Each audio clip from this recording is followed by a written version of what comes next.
Welcome to Gross Domestic Problem, the podcast that tackles America's biggest and most urgent crisis head on. The economy is on the brink. Americans feel it. But what if the real cause of the squeeze in their bank account, like an iceberg about to sink a ship, was mostly invisible? That iceberg? The national debt. Every episode of this show will be focused on unveiling this slow motion disaster. How do we get here? What happens if we don't get it under control? And what's the least painful way out? And what do we do in the meantime? There is no do-nothing solution, and every solution will require some sacrifice. But refusing that pain for ourselves means handing it on to the future with little to no control over who it hurts. And if you're like us, that's unacceptable. So let's dive in.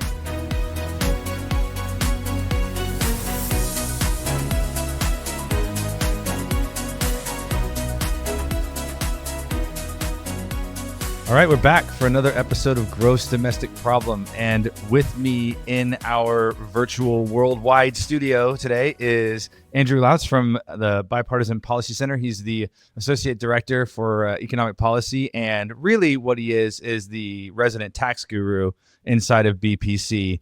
Andrew, thanks so much for being here. I'm amazed that there are people whose whole job is to think about tax. But here we are. Here you are. Give us a quick just update on who you are. Like, where do you come from? How did you wind up in this crazy world of economic policy and tax policy specifically? Yeah, well, thanks for having me, William, and love the work that Millennial Debt Foundation is doing to educate and galvanize millennials on this issue. I'm passionate about this as a millennial myself. When we talk about fiscal policy and our debt and deficit and budget trajectory in the country, it is us millennials and Gen Z and successive generations that are going to be stuck with the bill if we don't get our budget in order. So I deeply appreciate the work you all are doing. Yeah, so much opportunity I felt when I was graduating high school and they handed me a copy of the Places You'll Go. And then right on top of it was a copy of the U.S. tax code. Yes. How did you get here? Yeah, well, as you mentioned at the top, tax policy is not exactly everyone's idea of a good time. It's kind of like telling people you're, passionate about root canals, but I've really fallen in love with tax policy over the last 5 or 6 years. So I've been in Washington, D.C. For the last 14 years or so. I came here for college. I went to George Washington University and thought I wanted to work on political campaigns for a living.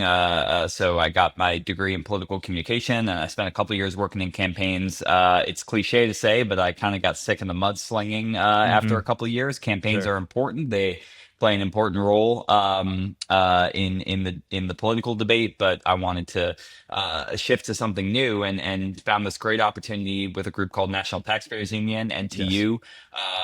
Small taxpayer advocacy organization. Spent 4 years there working on a whole bunch of policy issues, but as the name of the organization might suggest, spent a lot of time on tax policy. I call NTU my 4-year degree in tax policy. Learned from some great experts in the field. And then I've been with Bipartisan Policy Center for the last 2 years because, BPC is doing a lot of great work in the tax policy space and other policy spheres, economic policy, housing policy, energy policy. But there was an interest at the organization in kind of stitching it all together ahead of this big battle royale over tax policy in 2025. And it's been a great organization to build out a tax portfolio with for the last couple of years. So I want to start with going back to basics, more from my own remedial education, having not spent not gotten a 4-year degree at the National Taxpayers Union in tax policy. So we're interested in tax policy because tax is one part of the sort of 3 main inputs into the question of debt to GDP. Over a long enough time, tax plus other revenue minus expense over GDP equals the big scary number that we think about. So I guess my question is, so I'm inclined to think of tax primarily from a utilitarian view. What does it do for the fiscal trajectory of the country? But taxes are more basic than that, right? I mean, taxes are they're how the public decides what it cares about. And I just, before we get into the rest Yeah. of this, I want to start with that. I mean, when you think about things like the child tax credit, right? I mean, that's when we incentivize or when we credit people for having children, we say we would like to exist for more than one generation. So, I mean, starting when you think about the tax policy more generally in the U.S. and about the tax policies that you are most passionate about, what kind of people do they reflect? What kind of people do you aspirationally want us to be? And what does our tax policy currently say we are? Well, these are great and big and weighty questions. But I think our tax code and the taxes we pay are a fundamental part of the social contract that we are all implicitly signing as we participate in American democracy, right?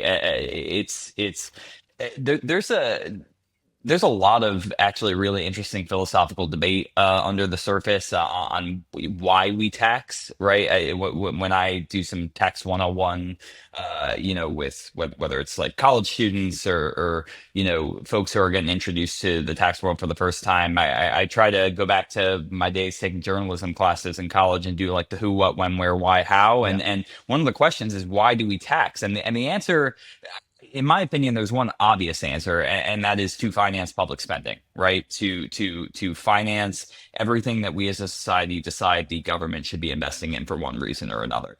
Right. But that's maybe the one technocratic or universally agreed upon definition. But then from there, you have interesting debates. Is the point of taxation to redistribute income?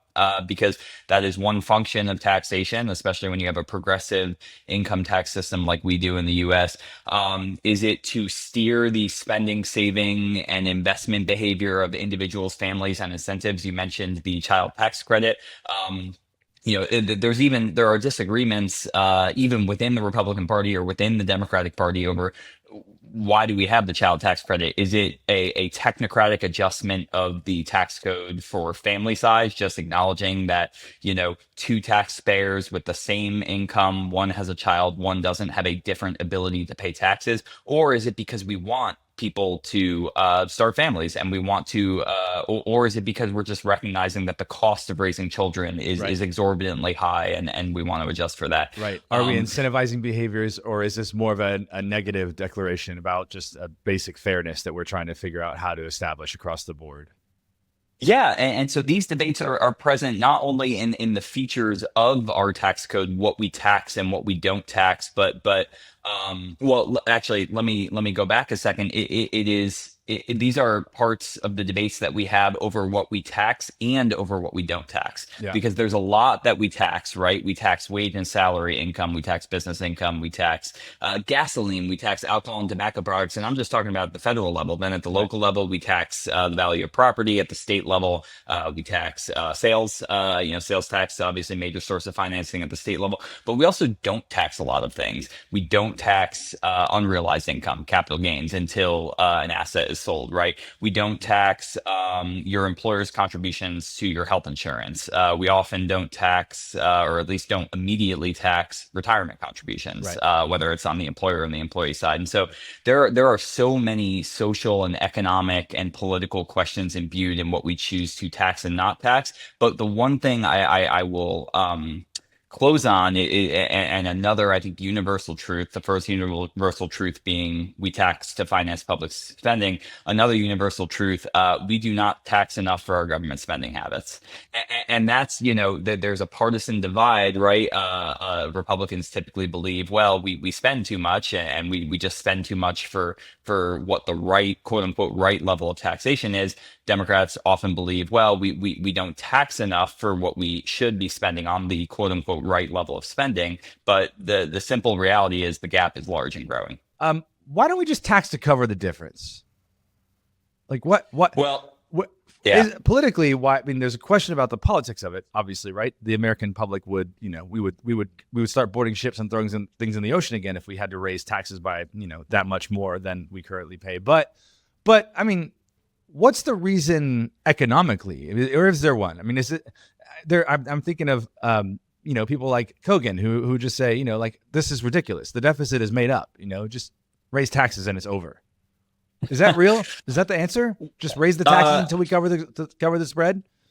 No, I'll give you kind of the classically BBC answer, but I think it also happens to be correct and my preferred position as well, which is that our budget trajectory is in such bad shape that we can no longer politically or practically, like even when you're just trying to make the math work in a way that makes sense, we Yeah. cannot do it we cannot fix this problem any longer through tax policy alone or through spending policy alone. It is, first and foremost a political problem because not necessarily for the reason you think. For any solution that puts our fiscal trajectory on the right path, for any solution like that to last, it has to be bipartisan. And based on the current where the current parties are, and this could be different 25 years from now, 50 years from now, but at least in the years and the couple of decades ahead, where the parties are right now, is that there's going to be one party where it's not going to be acceptable to them just to cut spending $2 trillion a year, and for the other party, it's not going to be acceptable to increase taxes $2 trillion a year. But I would warn economically off of just trying to close the gap with taxes, or really with either. I think it needs to be a balanced solution, but all taxes distort decisions for individuals, families, and businesses to work, save, spend, and invest. So all taxes, distort, basically insert a wedge into those decisions. Right. And so that's what we worry about with raising certain kinds of taxes or raising taxes to certain kind of levels. Right. Yeah, I think so, I'm off the top of my head, I think in 2024 the US raised $4.9 trillion roughly in taxes, right? That counts for about 16.5% of the federal of GDP. That's a little low from the historical average, right? Which I take to be more like 18.5%. So the point is, okay, so you're saying that there's a political headwind to basically covering the entire spread with taxes, because if you do it, basically like the next guy who hates that sort of idea is just going to come in and rip it off. This is the problem of let the reader understand. This is the problem of rule by executive order, one party fiat, or rule tyranny of the majority. These things tend to get undone when they become eventually unpopular, as they often do. So there's that. And then there's the and then there's the question of what the distortions would be, and this is your second point about economics. What the distortions would be if we were to tax to cover the entire. If all we were going to do is stabilize the debt at its current levels, we would have had to raise taxes from 16.5 or so percent of GDP last year to something like 22% of GDP to cover what was roughly a $2 trillion deficit. What distortions do you envision taking place in a world where we just decide we're going to cover the spread with taxes? Yeah, so I'll go back to kind of a mental framework I mentioned a minute ago, which is working, saving, spending, and investing, right? And I'll combine saving and investing into one category, because one person's saving is another person's opportunity to invest those savings, right? So working, investing, and spending. So one thing we worry about with raising taxes, particularly broad-based tax increases, especially on low-income and middle-income workers and families, is that you reduce the return to work. You make it less rewarding, all else equal, for someone to work. You introduce a wedge in between. The businesses, the salary or the wage that they're willing to pay, and the wage or salary that the worker is willing to accept in order to work a certain number of hours. And so you worry about people working less. And that's not to say that, you raise, economic theory and economic practice tends to get a little muddled here. I'm not suggesting that you raise tax rates 2 percentage points and all of a sudden 5 million people decide to stop working entirely. But things happen at the margins, right? Yeah. People work less hours, and that overall makes us a less productive economy. So we worry about that.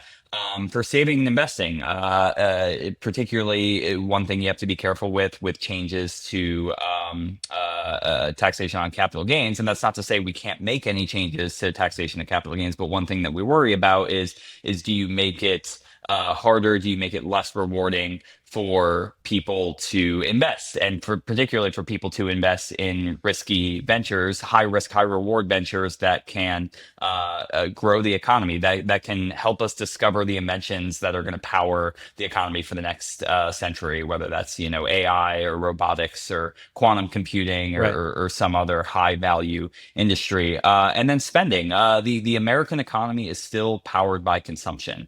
All GDP is basically consumption plus investment plus net exports plus government spending. But in the United States, more so than pretty much any other advanced economy in the world, consumption drives our economy. It drives our economic growth. And so, we can, it's a philosophical question of whether that's a good thing. Not worth going down that rabbit hole, probably.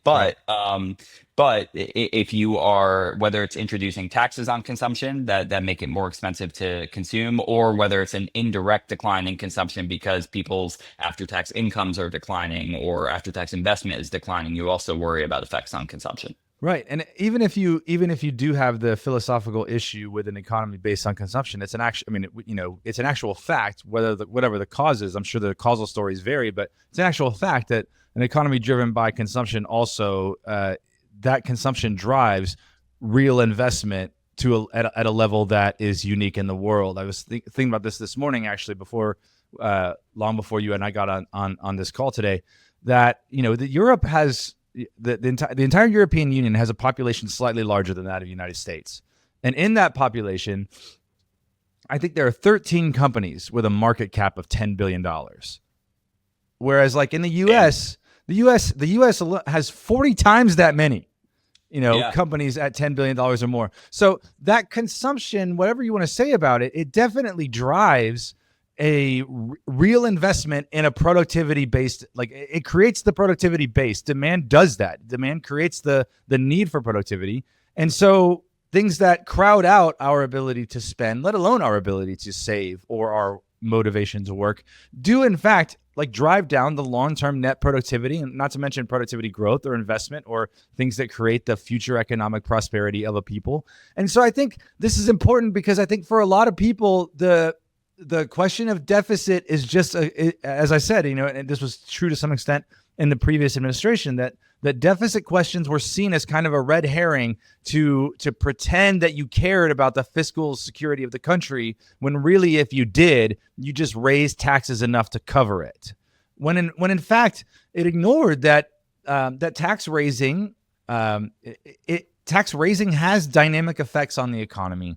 And I think for a lot of people, that's going to be seen as obvious in the abstract, but not obvious so much as like when it comes to taxing someone else. If it's obvious to me, if you're going to tax me, that's going to have dynamic effects on the economy that are important to me. Right. But if somebody wants to tax Andrew, well, that doesn't, I'm tempted to underestimate the dynamic effects of that particular tax raise. And this is and the sloganeering around this is things, right? Like if certain populations would pay their fair share, or if we did give tax cuts, that those are somehow handouts for a particular, basically handouts for rich people. It's like, guys, we have a progressive tax system. All tax cuts are going to be disproportionately affecting wealthy people because they're the ones who pay most of the taxes. I mean, one of the challenges is that, not only is our individual income tax system progressive, I'd make the case that it's highly progressive.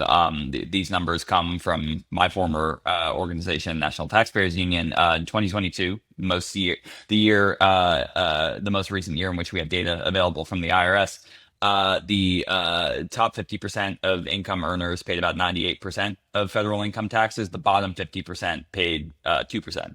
And that's not to say, now to be clear, the top 50% are also making the lion's share of the income, but that top 50% is paying a higher proportion of the taxes than they are making a share of the income. Right. Another challenge is that we have a principle in our system. It's called the realization principle, which is that we don't tax income until it's realized income. And a lot of the challenge with that, and it's a political challenge, it's a policy challenge, but there's also a legal constitutional challenge, is that the wealthiest Americans, a lot of their Defer wealth the realization is of their income.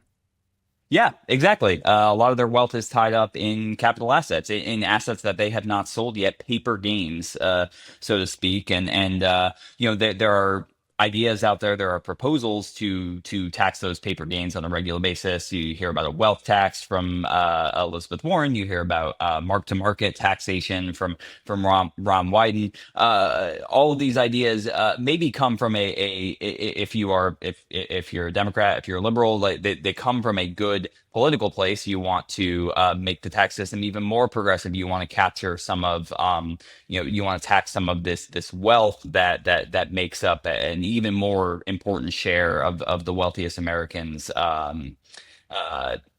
Not income, but you could argue it is a better. That's where our tax system should be going. If you're a Democrat, if you're liberal, but there are legal and constitutional and political and just procedural administrative challenges to taxing that wealth. And last thing I'll mention is, and this is not a reason to be defeatist about tax ideas, but wealthy people it is far easier for them to move their income and assets, and if necessary, move themselves, their physical person, Right. outside of the United States than it is for low income and middle income Americans. But even if we were successful in doing that, and again, I believe in a progressive tax system. And I think there are places where we can make the tax system even more progressive than it currently is. Yeah. Even if you were to do that, taxes on the highest 1%, 10%, 15% of Americans are not enough to cover our deficit, are not enough to cover our gap. So two interesting points here. So from a deficit perspective or a fiscal policy perspective, there's not enough meat on the bone. And I think Jessica Riedel has been screaming this from rooftops for now 10 years with a chart book every year that only a few people ever read.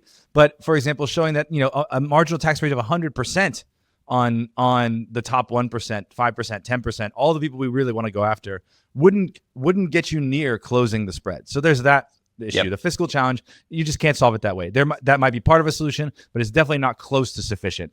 And I think that's important, right? Because this is, again, where policy touches politics, and where most of my listeners are going to be getting their information, whether pro or con, progressive or more progressive tax policy. The idea that you can wealth tax people enough to cover the deficit spread, it is false, and it needs to be said plainly that it's false. And then secondly, there's the challenge, as you pointed out, the administrative, constitutional, legal challenges, but also plainly, like if the wealthiest people in the country become wealthy primarily by deferring the realization of asset value so that they can take advantage of long-term appreciation, any attempt to tax that has to be balanced by a question of subsidizing the risk. And I think this is what is always so strange to a lot of people I talk to about this idea of a wealth tax, right? Like, that taxing wealth before it's realized. What are you going to do when the stock tanks? I mean, my portfolio has been bludgeoned over the last 4 months. And if I had been taxed on the gains of last year, the unrealized gains of last year, and then seen that my portfolio take a 25% hit over the course of 2025 so far, who's there to help me? Like, is anybody going to subsidize that loss? Or are we basically saying, like, heads I win and tails you lose? I mean, so yeah. And then it creates the political challenge, not for folks like you and me, but I think about how Elon Musk has lost, his wealth has gone down. His paper wealth has gone down this year because Tesla stock has gone down by a considerable amount. Or is the federal government in the position where they are cutting Elon Musk or Right. someone in a similar position a check Yeah. to rebate them on, Right. because that's the If you're flip gonna- side of yeah, mark-to-market if you're gonna taxation. take my unrealized gain, you certainly got to rebate my unrealized losses. And even if that seems silly to you, right? Even if you like the very idea of rebating unrealized losses creates all of the perverse incentives that every sports fan who's ever seen their beloved team tank in order to get a draft pick is familiar with.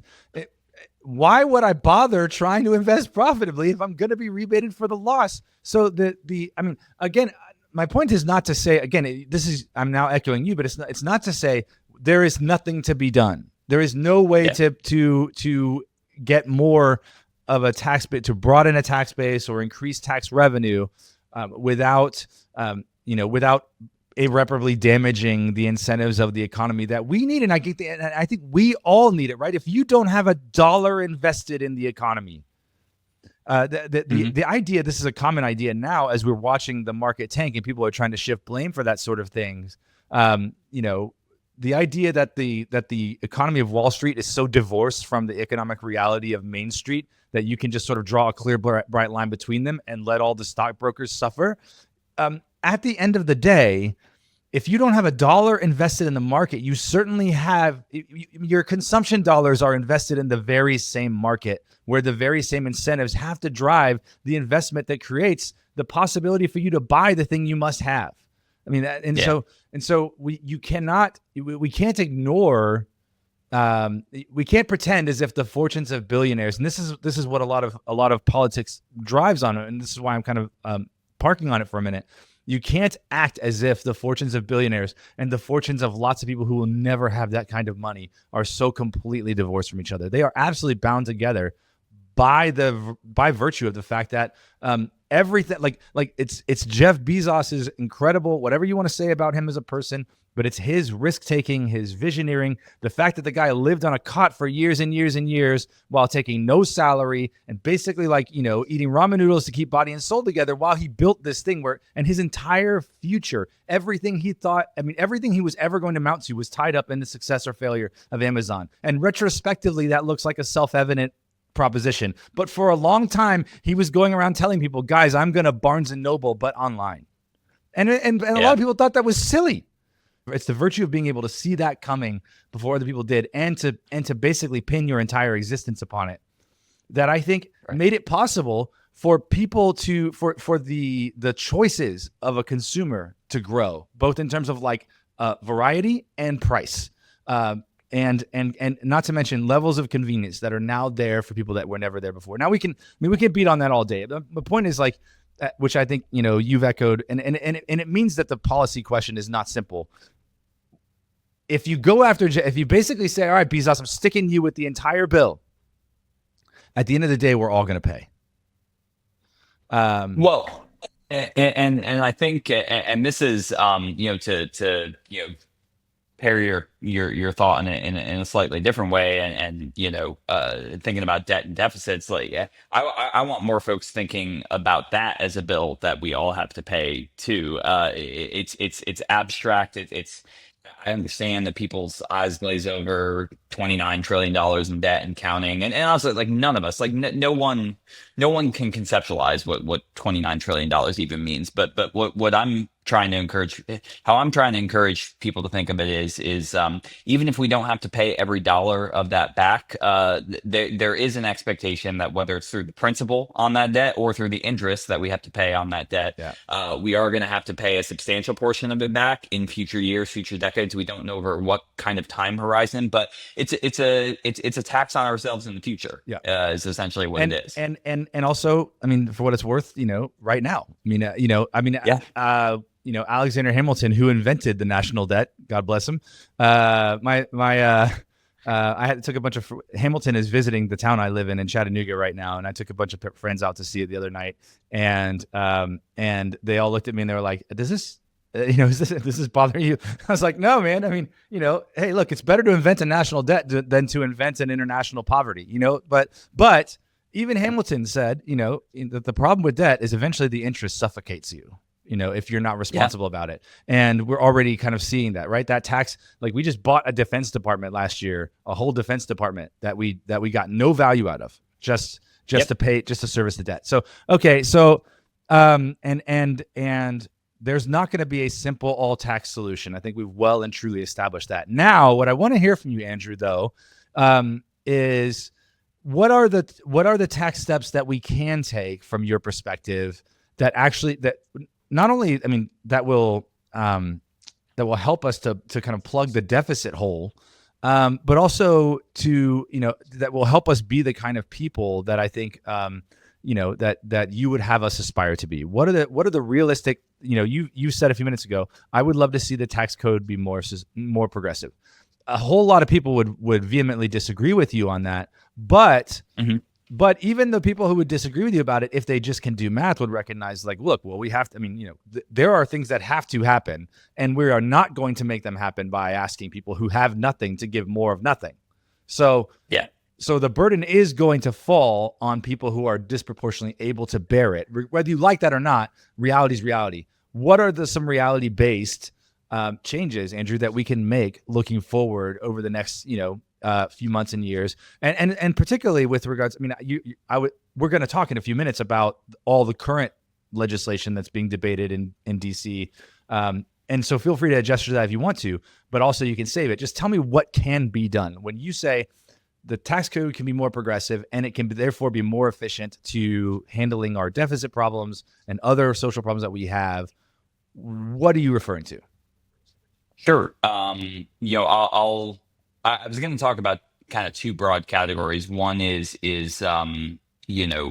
improvements we can make to the tax code on top of the 2017 tax law, the Tax Cuts and Jobs Act, which is being debated this year. And then the second category is changes and improvements we can make within the Tax Cuts and Jobs Act as lawmakers are kind of like. That's a good way to break it up. Yeah.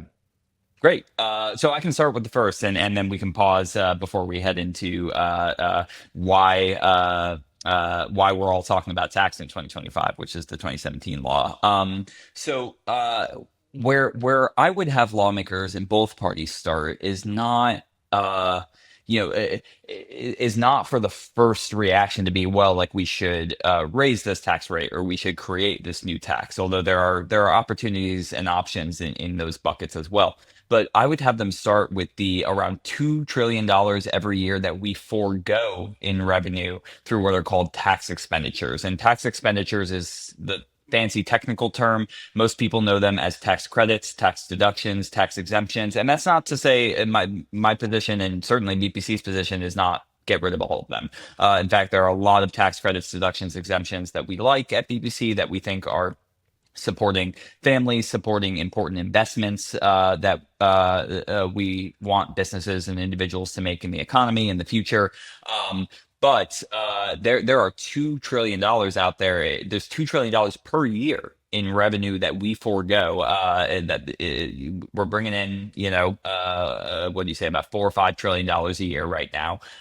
We're foregoing a huge chunk of additional revenue we could bring in under a simple, quote unquote, normal tax system by having all these credits, deductions, exemptions, exclusions. And they also complicate the code. They make it harder for people to file their taxes every year. They make it more difficult for to understand the tax code. It means we all have to, incentivize go through delayed this maze filings. Of forms. They incentivize delayed filings. They make it more. They slow down the calendar at which those tax benefits those tax payments are realized. All sorts of things so all that makes sense. Yeah. And they also incentivize, particularly when we talk about benefits in the workplace, they incentivize employers to, if an employer is choosing between I could increase salaries this year $1, or I could increase benefits $1. All else equal, if you hold everything else constant, the tax code incentivizes that additional dollar in benefits rather than in salaries, because we exempt a lot of employer provided benefits from taxation. Think employer sponsored health insurance, Right. retirement contributions, Right. fringe benefits. And that's not to say that we should get rid of those tax exclusions. Again, the employer sponsored insurance exclusion plays a really important role in health coverage in America, because the vast majority of Americans get their health coverage through work. So you wouldn't want to Though that may also just be driving costs, driving the costs that Yes. make healthcare increasingly difficult for anyone to afford under any circumstance. But yes, good point. I mean, it isn't. Well, your point is that it's not all or nothing on tax expenditures. But Right. look, we have a $2 trillion hole last year between total tax raised and what we spent, and you're pointing out that like a $2 trillion bucket of money called tax expenditures, it doesn't have to be erased. It's not all or nothing. But the point is, there's a lot there that you could do without actually changing, without having to create new taxes or fundamentally change the tax system. And even if you look there and it, maybe you don't get all of your $2 trillion back, but you get, a third of that or a sixth of that, you're still not, those are, again, $1 billion here, $1 billion there, you start talking about real money after a while. So, there are tens, if not hundreds of billions of dollars of savings out there that particularly in the context of this legislative debate, where lawmakers are trying to find, it's about $4 trillion, maybe even a little bit more than that, over 10 years to extend the lower tax rates in the Tax Cuts and Jobs Act. Like if you are someone who believes that we should generally have a simple tax code, that we should have a broad tax base where we tax most types of income and compensation, in order to afford low tax rates, broad base, low rates, then addressing tax expenditures is one of the most efficient, one of the most pro-economic growth ways that you can pay for extending those lower tax rates. right. And what are the so broad-based low rates? That sounds like it's sounding like a bad cover band. No, well, I mean, it sounds like I think a lot of people in DC right now, or at least the people who are kind of, we're in a moment where, frankly, if they can get their act together, what matters at this moment in tax policy is what Republicans want, because of the possibilities afforded to them by the reconciliation process. Reconciliation just meaning that there's that the ordinary hurdles of bipartisanship don't apply in the case of reconciliation if you can get your act together enough to make sure that nobody falls off the wagon. So for a moment, this won't be true forever, God willing, because whatever is good for the goose is good for the gander, and it's always going to come back to bite you. But for the moment, what Republicans want is what matters. And Republicans don't seem to be that. They're definitely interested in low rates, or at least many of them are, in that they want to see the tax benefits of the 2017 law extended. But and I know that you'll talk about this in a moment, but I know that some of the benefits of the 2017 tax law are not just that it lowers rates, but also that to some extent it actually simplifies tax filing, simplifies the code. We'll talk about, I'd love to hear you just say more about that. Does it broaden the base? Does the 2017 law broaden the tax base, or does it not? Because it's certainly the case that one of the broadsides against it is that it doesn't actually. That the whole thing is a giveaway, but to narrow the base precisely where we and you a few minutes ago said we need it broadened, which is and which is shifting more of the tax burden onto people who can bear it. Good question. I'd say, in terms of broad versus narrow base, there are provisions that cut both ways in TCJA, and I think that's the case really with most major tax legislation. I think there's a difference between what maybe your tax purists, your tax writers who are genuinely like committed to sound tax reform, deficit neutral tax reform, what that vision starts out with, and then how the political process chips away. So there is a difference there. But I'd point to one area where I think TCJA did broaden the tax base is the trade off of a larger standard deduction with limits on itemized deductions. Now, one way of arguing this is you could say since the revenue just about balanced out, it wasn't really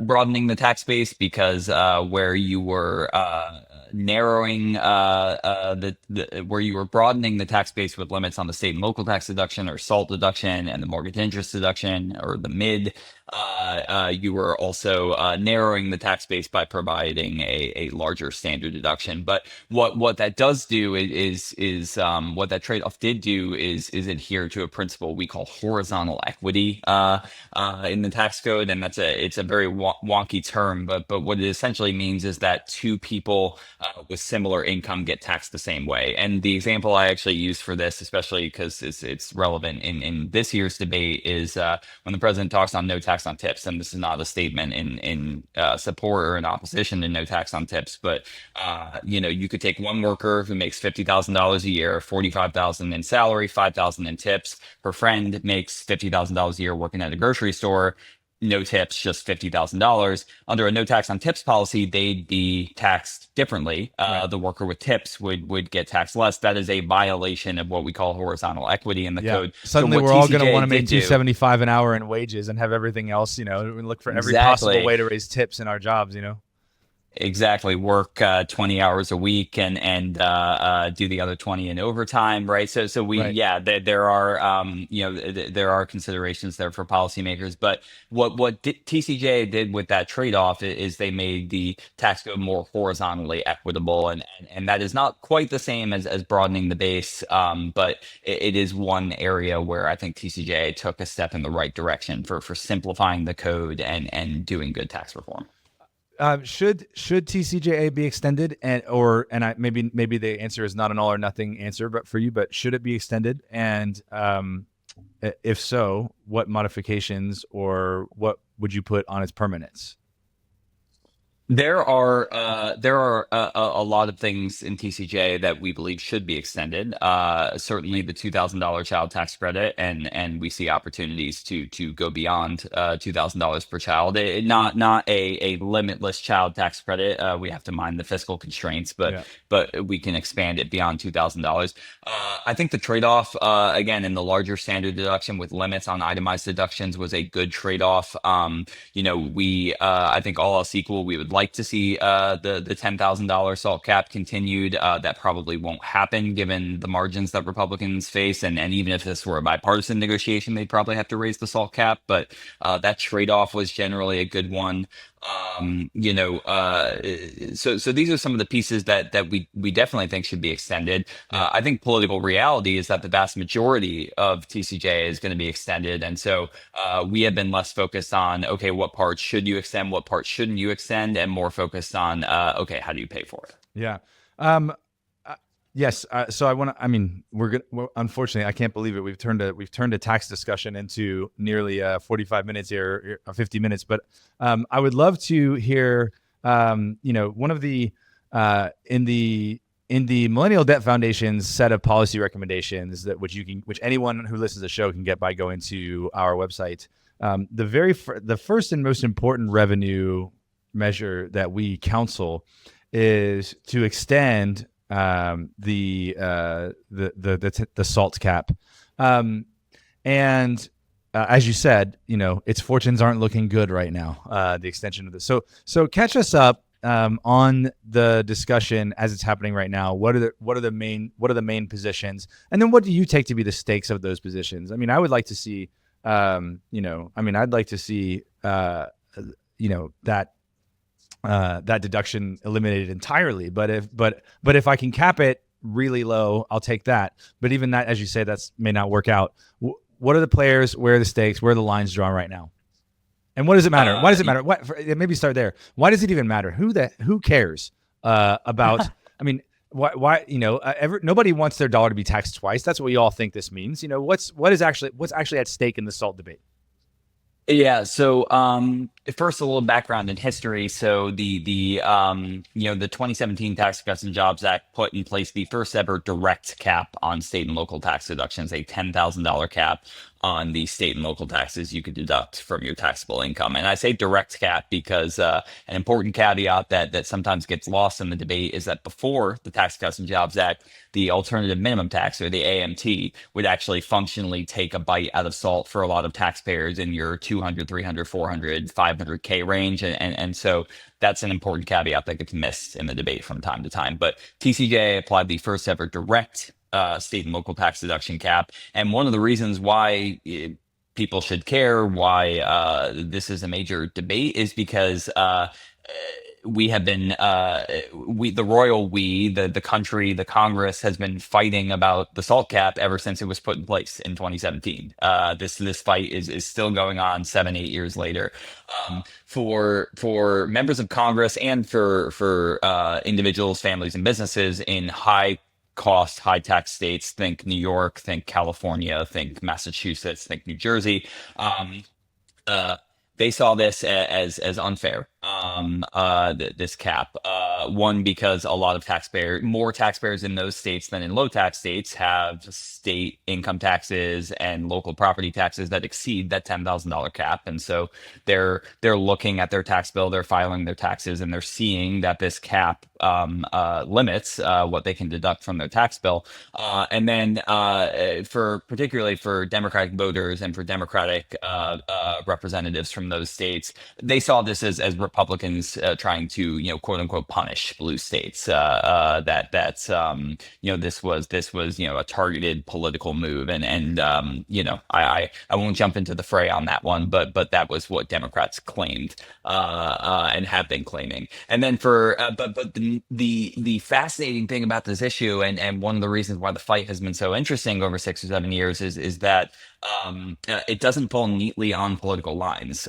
There are several Republicans from these high tax states, Republican representatives in New York and in California, who have said this is their number one, number two, and number three issue. They will not vote for a tax bill this year unless it increases the salt cap. And then on the flip side, and it's less relevant to this year because Republicans are in control of Washington, but in the past, you have had Democratic members like Representative Alexandria Ocasio-Cortez, despite representing New York, actually say, well, no, the salt cap doesn't need to go higher because this primarily benefits high income taxpayers. And Right. so where we're at. So go ahead. Go ahead. No, it's just I want to draw that out because I think this is a thing that's often missed in the popular discussion about the issue, that actually that the salt cap, most people don't, even in high tax states, the people for whom the salt tax actually bites are people who stand to pay. I mean, they're the people who pay the majority of state and local taxes. People and therefore they're high income, high tax earners. Those people are, and so the irony of this, I think, in so many ways, is that the pay your fair share crowd are also so often the loudest voices in opposition to the salt cap. And I think that some of that stems from, again, like this has also become a partisan political fight, right? The perception among a lot of Democrats is that Republicans, this was the salt cap was a punishment to blue states. It was targeted at blue states, and so I think that's where a lot of the potential irony you're pointing out comes from. But where we're at in 2025 is that. The current salt cap for the 2025 year is $10,000. The salt cap, if TCJA expires, there is no salt cap. There's no direct salt cap, although AMT, the alternative minimum tax, would return for a lot more taxpayers, and so that would take a bite out of salt for taxpayers in the 200, 300, 400K range. And you have lawmakers, Republican lawmakers from these high tax states, pushing for many of them as high of a SALT cap increase as possible. A $20,000 SALT cap for married couples has been floated, and many SALT Republicans have said no, that's not enough. A $25,000 SALT cap has been floated, and many SALT Republicans have said no, that's not enough. So we don't know where this is going to land, but I think you raise a good point, William, that primarily right now the SALT cap is affecting six-figure households. If you increase the SALT cap beyond $10,000, that is almost exclusively benefiting six-figure households, and the higher your SALT cap is, the wealthier the beneficiaries of the policy are. And I'm not saying that to this is not a class warfare argument. I'm just stating as a matter of fact that we are talking about the 10 to 20% highest earning households. We're not talking the SALT cap is almost certainly not affecting someone making $50,000 a year, $75,000 a year, even $100,000 a year. That's a question of math. That has nothing to do with your politics. It's just a question of how math works. The median income earners in high tax states are not benefiting from a SALT cap.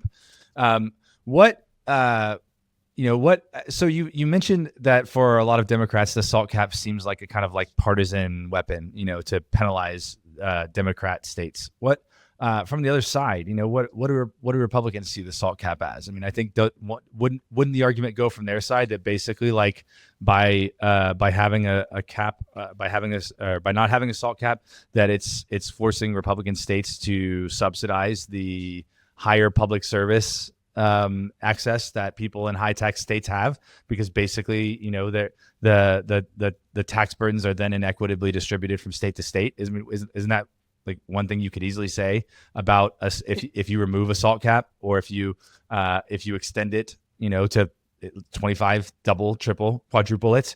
At the end of the day, isn't Nebraska or I guess that's not a good. Isn't Tennessee, my state, which doesn't have a state income tax?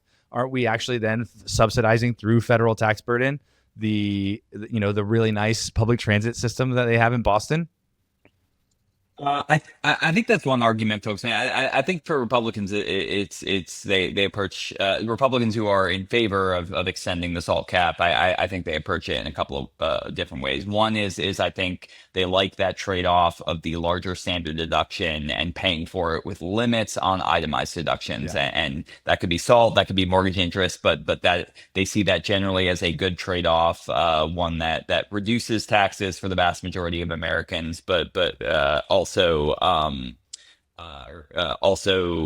reduces complexity in the code. So that's kind of one line of argument. A second line of argument from some, and this was, I think, the hope from some Republican lawmakers in enacting the SALT cap, is that it would put downward pressure on taxes in those high tax states. So I think that was another that was another hope out of TCJ, and I think I think another version of this, is this notion that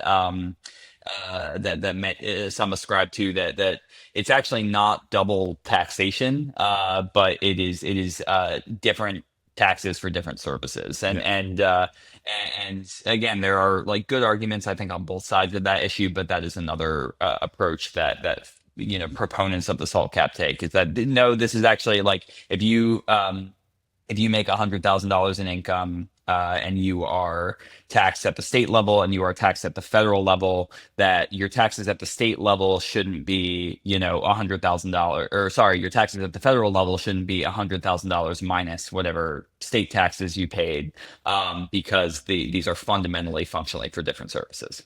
Yeah. I think just one last point, going back to the beginning of our discussion now, the way that the 16th Amendment rearranges the way the tax base exists before the federal government, and the way SALT is attempting in some ways to mitigate for the new pressures that creates, because then suddenly the fact that you're a citizen of a state and the citizen of a country, in terms of like the way you're taxed, matters less post 16th Amendment.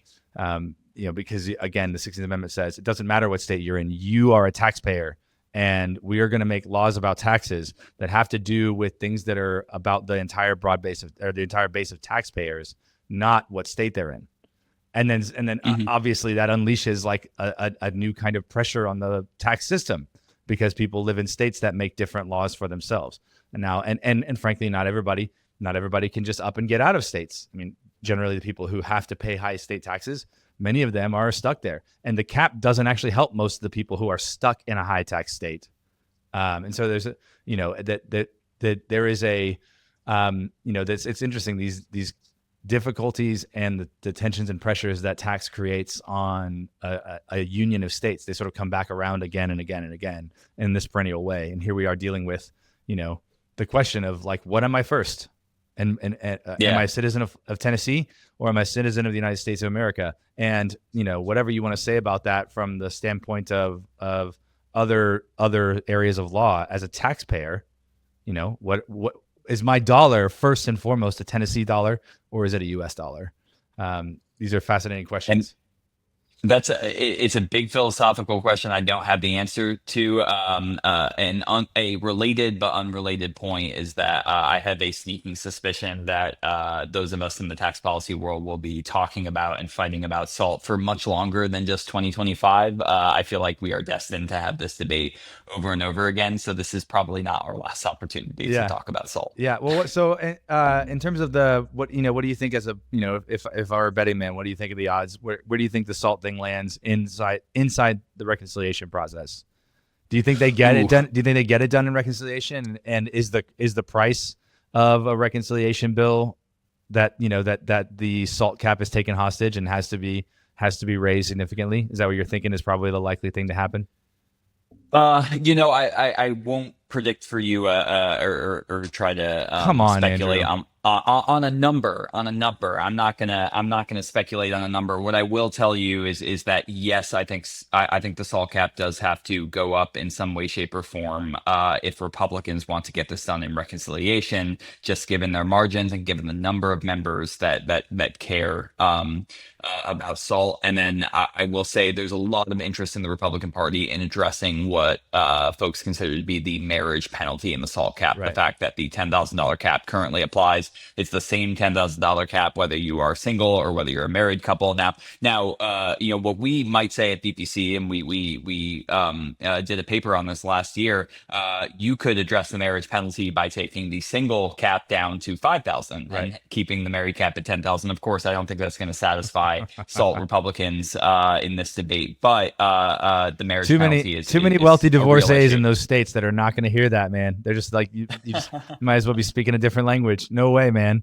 There's too many wealthy divorcees in New York who do not give a rip about seeing it go down to 5,000 just because they had a horrible spouse who took half their wealth anyway.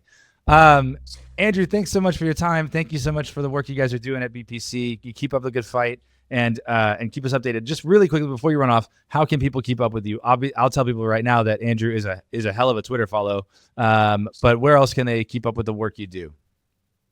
Thanks, William. So, our website is bipartisanpolicy.org, and we actually have a tax landing page. It's pretty easy to remember, just bipartisanpolicy.org/tax. And then I am on Twitter /X at Andrew_Lautz. So, awesome.